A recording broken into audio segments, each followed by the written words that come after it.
Preciados hermanos de la Iglesia de Dios Trinidad Argentina, a mí me gustaría extender un abrazo lleno de amor y cariño desde Brasil. Me llamo Bruno Daora y yo quiero hoy compartir con ustedes un texto de la palabra de Dios. Ustedes ya ven trabajando el libro de los Salmos, que es una composición bella de cánticos, de cantos, poesías, que hablan de la historia de Israel y también nos sirve muchísimo para nuestros devocionales, incluso para nuestro culto. Y este salmo que vamos a tratar hoy, el salmo de número 100, era un salmo utilizado justo para convocar, invitar a la gente para la adoración a Jehová. ¿Cuántos de nosotros nunca lo utilizamos en nuestras aperturas de cultos en nuestras iglesias?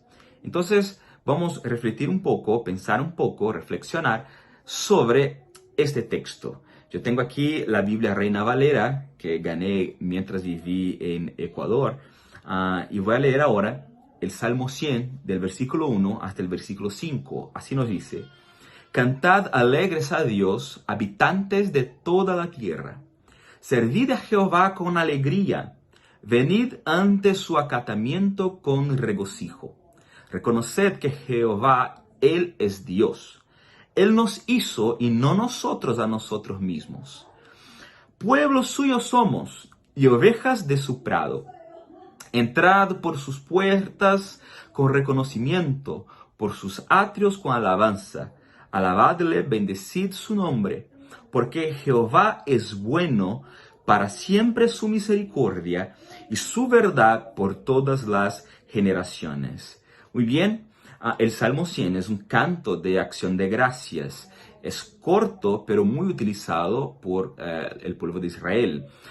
Ese salmo tiene una estructura muy interesante. Esos 5 versículos tiene 4 grandes divisiones donde, bueno, esa estructura se alterna, se intercambia como versículos de invitación a alabar y versículos que revelan la motivación para alabar.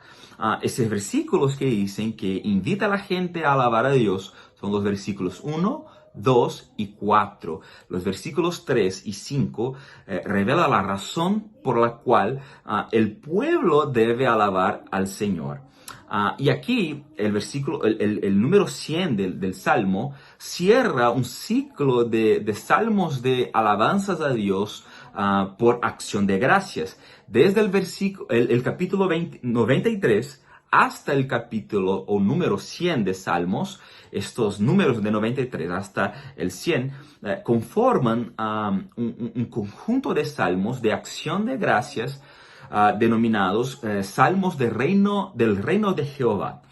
Es probable que este salmo haya sido cantado en la entrada del templo, porque hace mención de los atrios, a la adoración y la alabanza que se hace en la entrada. O sea, ya sabemos aquí que no fue David, no ha sido David que ha hecho este salmo, porque hablamos del templo y ustedes saben que David no construyó el templo, sino después de él vino su hijo Salomón, que escribió. Entonces, ese salmo es post-David. Entonces, este salmo invita a la gente que cuando llegue para alabar, que llegue con una disposición, que venga con alegría, que venga con un corazón listo para alabar a Dios. Entonces, hace una invitación para alabar, para ofrecer a Dios un culto apropiado a Yahvé. Y en el primer verso ya empieza hablando que esta invitación es para toda la tierra. A pesar de ser un salmo leído por judíos, por gente que es de la fe de los judíos, la invitación es para toda la tierra, para revelar que Dios quiere que toda la tierra le alabe. Así que Dios no es un Dios de clan, un Dios de tribus, no es un Dios tribal. Es un Dios que extiende su salvación y su amor y su gracia para todo el mundo que cree. Para todo el mundo hay gracia y salvación. Así que todos están invitados, así como yo aquí en Brasil, ustedes en Argentina, estamos todos invitados a alabar a Jehová sea donde nosotros estamos. Y vemos aquí también en la epístola de Gálatas 3:28 y Efesios 2:11 hasta el 14, que ya en el tiempo de la gracia, esto de división entre gentiles y judíos, hombres libres y esclavos, ya no existen, porque bajo la cruz de Cristo todos son iguales. Y aquí la adoración a Yahvé nos enseña mucho que no hay racismo, no hay sectarismo, no hay sexismo. Todos son invitados para adorar a Yahvé. Incluso yo, brasileño, soy invitado a adorar a Yahvé. Y aquí hace referencia a la gente, a su pueblo como rebaño, cuidado de Yahvé. O sea, Dios ve la gente que le adora, la gente que se acerca de él para prestarle culto, darle culto, como gente que está bajo su cuidado.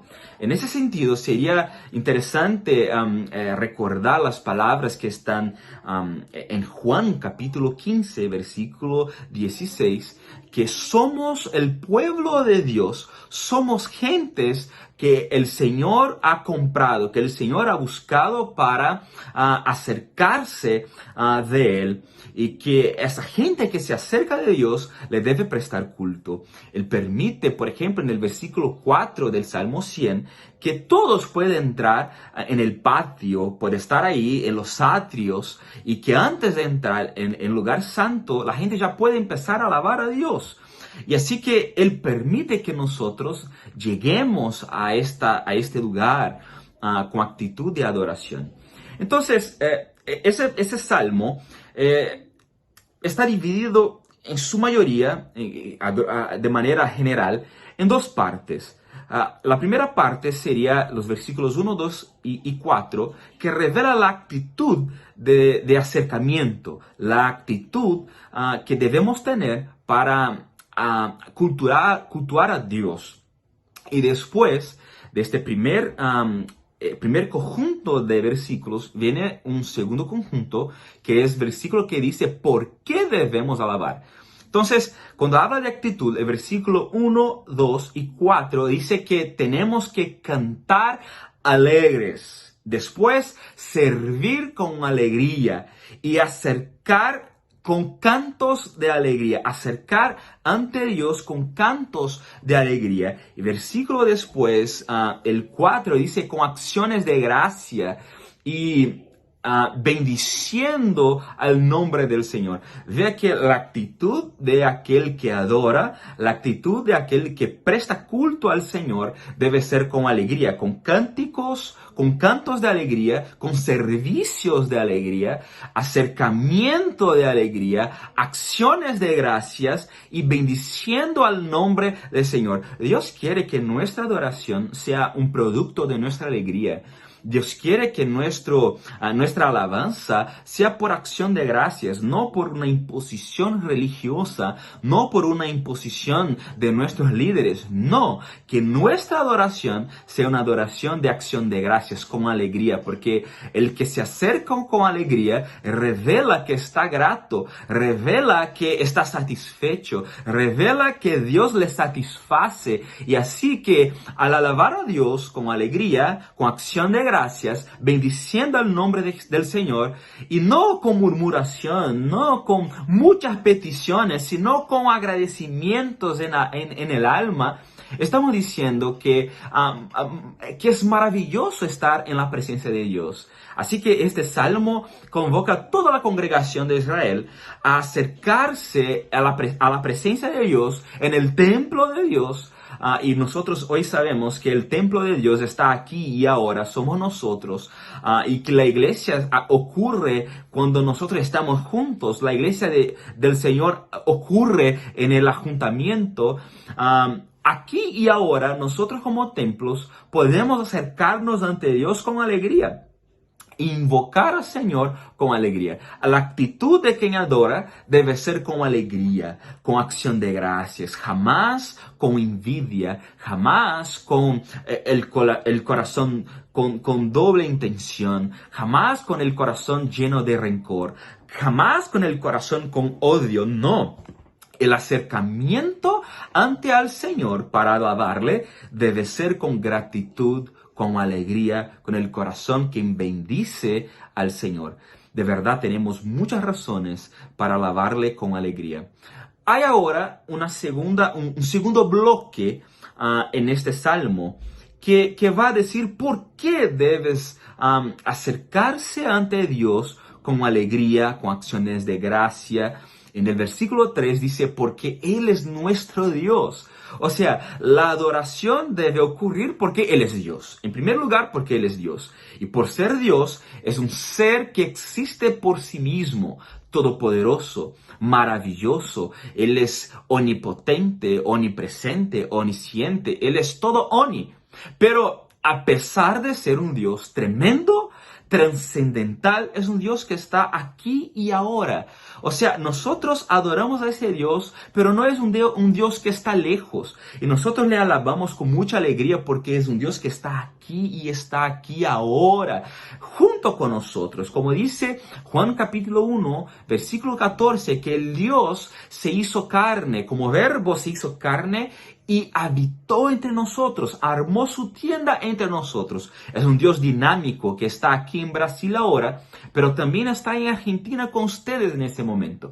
Y nosotros le alabamos porque es nuestro Dios, un Dios que no está lejos, pero está cerca a nosotros. Y por ser Dios, nosotros le alabamos. En segundo lugar, el versículo 3 nos dice también que nosotros le debemos alabar porque nosotros somos hechuras suyas. O sea, somos hechos por Él.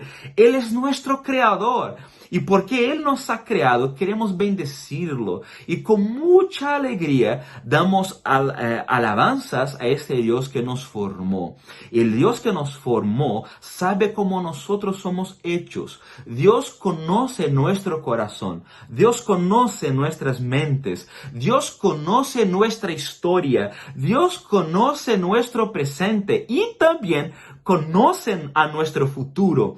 Por esa razón, el Dios que ha creado nuestros tiempos, nuestros espacios, nuestra formación integral, ese Dios que nos conoce por todos los lados, como dice Salmo 139, nos conoce por delante, por detrás, y sobre nosotros pone su mano, y es un misterio tremendo que nosotros no podemos explicar.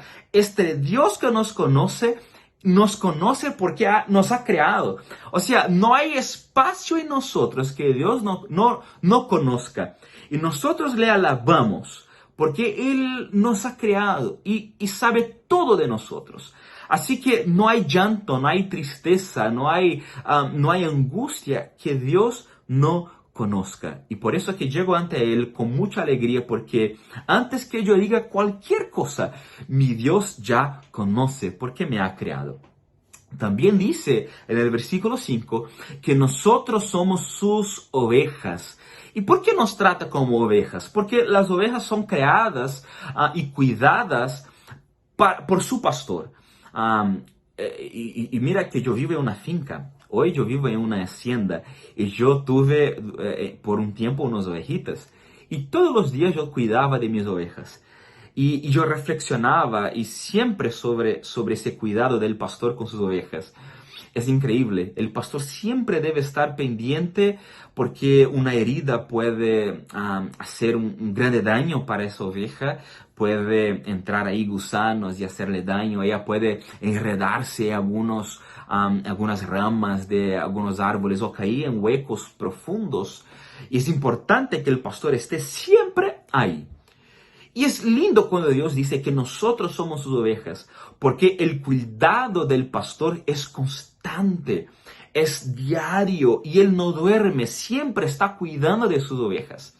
Lindo eso porque Él dice que nosotros somos sus ovejas. Y nosotros, siendo ovejas de Dios, somos cuidados por Dios por siempre. Y siempre entonces recuerdo el Salmo de número 23, que dice que el Señor Jehová es mi pastor y nada me falta. O sea, Él es todo lo que tenemos. Y no necesitamos pensar en nada más, porque Él es nuestro alimento. Él es nuestra provisión. Así que si tenemos Dios, tenemos todo. ¿Y por qué le alabamos? Le alabamos porque es nuestro pastor. El versículo 5 también da buenas indicaciones por qué le debemos alabar. Primero, porque Él es bueno. Sí, Él es bueno. Y su bondad no tiene que ver con mi impresión o con mi justicia. No, su bondad viene porque Él es Dios. Todo lo que Dios hace es bueno. Así que aún cuando nosotros estamos en tribulaciones, Dios sigue siendo bueno. Dios sigue siendo maravilloso. La palabra de Dios en Romanos capítulo 8 dice que todo coopera para el bien de los que aman a Dios. ¿Por qué eso? No dice que todo coopera para nuestro bienestar, para que nosotros nos sintamos bien. No, todo lo coopera, todo contribuye para nuestro bien. Lo que quiere decir, y los versículos después nos va a enseñar lo que quiere decir ese bien. Ese bien es para que nos tornemos, nos convirtamos a semejanza o como el rostro de Jesús. Perdón si estoy un poco claudicando con el español, pero lo que quiero decir es que el bien que Dios hace, porque Él es bueno, es para que nosotros nos parezcamos cada vez más con Cristo. Dios es bueno. ¿Y por qué Él es bueno? Él trabaja en nosotros para que nosotros seamos hechos imagen de su Hijo. Así que Dios es bueno y por eso tenemos que alabarle. Y si por ventura usted siente que está en una tormenta en su vida, sepa que Dios es bueno. Hay una historia que dice que había un chico que estaba ahí con su barquito de papel, con su canoa, no sé cómo sería en español, pero ahí su barquito de papel. Él lanzó ese barco en una laguna y los vientos llevaron ese barco para lejos. Y ese niño dice, papá, se fue para lejos de mí el barco. ¿Qué hago para que vuelva para mí? El papá entonces agarró un montón de piedras y empezó a lanzar ahí. Y el niño se puso desesperado. Papá, no, va a hundir a mi barco. El papá dijo, hijo, mira bien lo que estoy haciendo. El papá lanzaba las piedras por detrás del barco. Y siempre que lanzaba esas piedras, esas micro olas que se levantaban empujaban el barco para que volviera el hijo. Y después cuando llegó ahí, ese barco intacto, perfecto, el hijo entonces recoge ese barco para él y lo lleva para la casa. ¿Por qué Dios es bueno? Dios es bueno no porque impide que las tormentas ocurran, pero Él es bueno porque hace con que nuestro barco regrese para las manos del Hijo. Y este Hijo es Jesucristo. O sea, Dios es bueno porque todo lo que nos pasa es para traernos nuevamente para nuestro Dios. Dice también que debemos alabarle porque Él es misericordioso. Él tiene misericordia y dice la palabra que su misericordia se renueva todos los días, todas las mañanas. O sea que la misericordia de hoy no se recuerda de la misericordia de ayer. Es nueva todos los días. Así que Dios no se recuerda de nuestros pecados. Dios siempre nos lava, siempre nos da una nueva oportunidad. Y por último dice que Él es verdadero, Él es lleno de verdad. Yo he buscado un poco una mejor traducción para esta palabra en el hebreo. Y una mejor traducción sería que Él es lleno de fidelidad, que Él es confiable. O sea, es algo más personal. Nuestro Dios es lleno de verdad, o sea, es confiable. En Él podemos poner nuestra vida y estar seguros que nuestra vida está siendo cuidada. O sea, que nuestra alabanza, nuestro culto, que toda nuestra vida esté en las manos de un Dios bueno, misericordioso, confiable, porque nosotros somos sus ovejas, somos su pueblo, somos hechos por Él. Él es nuestro Dios. Así que cantamos alegres, servimos alegres, nos acercamos con alegría, nos acercamos con acciones de gracias y bendicemos al nombre del Señor, porque Dios es fiel. Que Dios les bendiga en el nombre de Jesús.